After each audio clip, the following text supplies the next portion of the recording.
There was this time long ago that I was in charge of watching my cousin and his 4 friends while they slept over. My uncle was paying me $100 to watch them for the night. All I did was play video games with a bunch of 10-year-olds for most of the night. I thought it would be the easiest $100 I ever made, but things took a huge turn for the worse when I heard footsteps coming from upstairs. We were in the basement still playing video games. 2 of the kids also heard the sounds.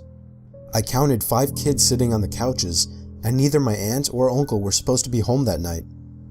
I swallowed my gum when I realized the basement door was wide open. I told them to stay there while I ran upstairs to shut the door. The door didn't have a lock from the inside, only the outside. I called to the kids to hide in the workout room. I shut the TV and all the lights and then followed the kids into the workout room. We listened in the dark as the footsteps approached the basement door, and then the horrible sound of the basement door opening, followed by heavy steps stomping down each stair one by one. One of my cousin's friends were crying. I had to tell them to shut the hell up. I leaned against the door with a chair along with a bunch of barbell weights wedged against it. I listened as the door to the boiler room was opened and a few moments later closed. Screams of children filled the room as the doorknob to the workout room began to turn. I pushed the door with all my might to keep it shut. Whoever was on the other side quickly gave up as we heard rushed footsteps going up the stairs. I heard the footsteps right above our heads moving in the direction of the front door. This was before everybody had cell phones, so calling somebody first wasn't an option. I scanned the whole house, finding that the front door had been left open and all the bedrooms upstairs had been trashed. Nobody was in the house, so I called the kids up. A few things had been stolen, but as long as nobody was hurt, we were all happy.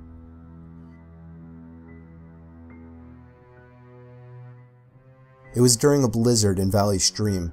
I was getting paid $250 to watch some couple's kid while they went away for the weekend. His name was Matthew. This took place on the first night, which was a Friday night.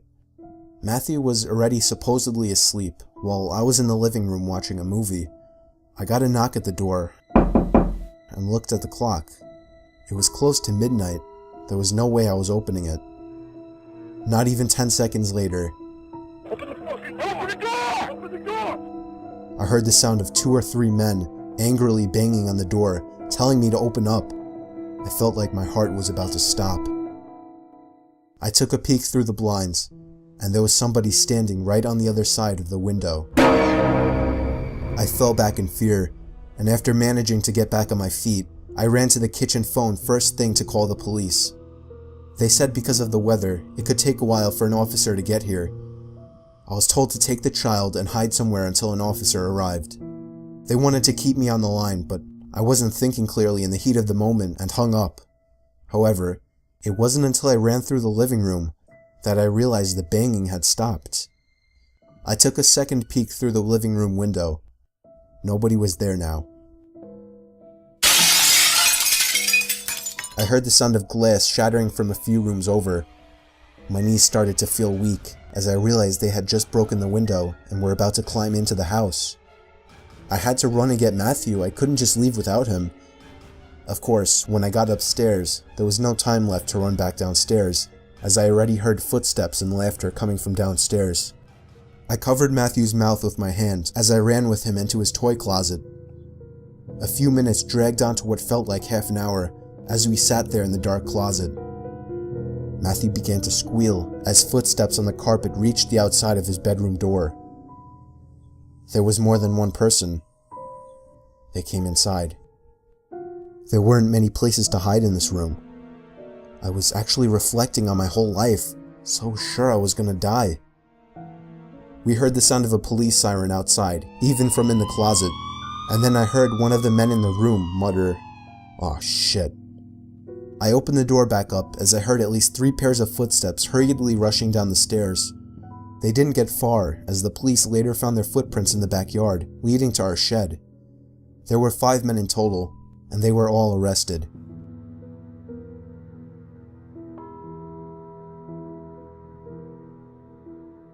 I was 15 years old, still babysitting since I couldn't get a real job.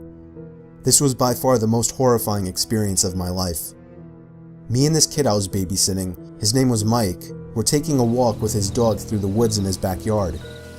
His dog stopped, ears pointed up straight, and paw in the air. The dog started barking, pulling, and going crazy. He noticed something, and we were nervous that it was a black bear, so I told Mike to turn around and walk back to the house.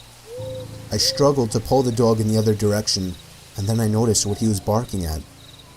Beyond a big tree was some guy just standing there, staring up at me. I yelled out, asking to him if he needed something, and with that, he turned around and walked off. I was genuinely freaked the fuck out. The dog calmed down at this point, so walking back was easier for a few minutes, until yet again, the dog started freaking out about something behind us. I couldn't see what it was, but I was worried it was the same guy as before, and that he might have been following me. I was tempted to unleash the dog on this guy, but that seemed like a bad idea. I didn't look back for the rest of the way back to the house, but the dog continued to bark and pull. I did the best I could to run, or at least walk fast. I made sure for a good half hour that we weren't followed to the house, checking every window and door routinely. I thought it was safe to eventually play Mario Kart with Mike and forget about what happened, but my worst fear came true, when right outside the window in the patio, I heard the sound of one of the toy buckets falling over. Turning on the patio light, I could see that a green bucket full of beach toys and balls had been knocked over. There was no way some small animal could do that. The dog was once again going crazy, barking at something. I told Mike to get me his dad's hunting rifle. Maybe that was dumb to have an 8-year-old get a gun for me, but I didn't have time to think rationally. There continued to be strange noises coming from all around the outside of the house. There was some taps on the windows, chimes being pushed, things falling over, but I eventually caught a glimpse of him through one of the windows. He was walking past until he noticed me and stopped. I lifted the gun up to show him that we were armed. He didn't run away right away though. He stood there crouched like some kind of creature, staring right into my soul. He finally walked back into the woods. I didn't sleep much that night, jumping at every small cracking noise. A week later, I got a call from Mike's parents. They told me a creepy-looking man had been stalking their house from the woods. They asked me to describe what the man that I saw looked like again. I couldn't give a good description, as I didn't see much of his face, but I assured them it was the same man. They practically begged me to babysit on a few occasions after this, but I always respectfully declined. That was a while ago, and I have no idea what's become of this family today, and what's become of the man stalking their house.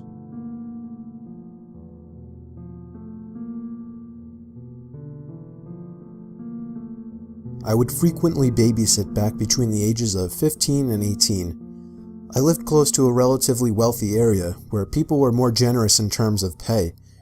There was never a shortage of need for babysitters either, so I made a decent amount of money.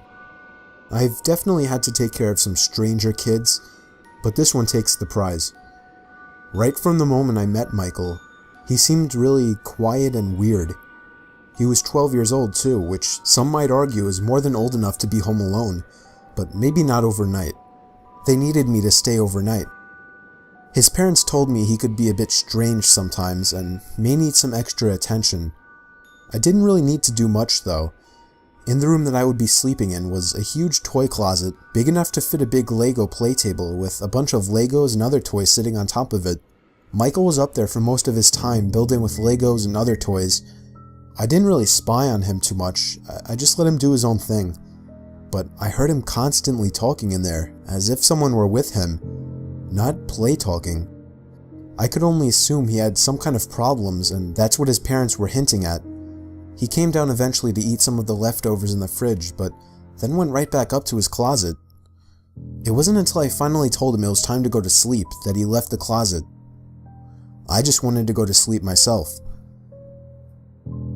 Sometime in the middle of the night, I woke up to sounds coming from the closet. Sounds of toys, like Legos. I called out to Michael to go to sleep. The sound stopped.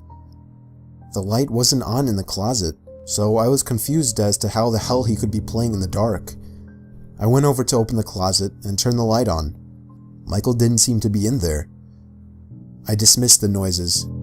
I wasn't a paranoid person. I fell back asleep. I'd say an hour later, I woke up to partial brightness in the room. The closet light was on, but the door was shut. I called Michael's name again. I was pissed now. I saw the outlines of feet at the bottom of the closet door, and then heard a little giggle as if Michael were messing with me.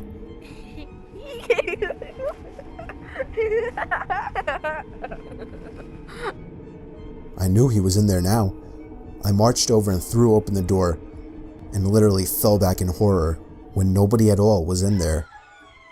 Where the two outlines of feet were, there was nothing now. I felt a pain in my chest from the fear. I ran to Michael's room to find him asleep in his bed. I locked his door and laid down on his floor. Just being next to another person made me feel a little safer. I fell asleep on the floor, and when the parents returned the next day, I decided to keep quiet about what I witnessed. I say what I witnessed because I know what happened. I got paid and left, and never had to worry about it again. Of course, it still sends chills up my spine thinking about it, and I still have no idea what to believe.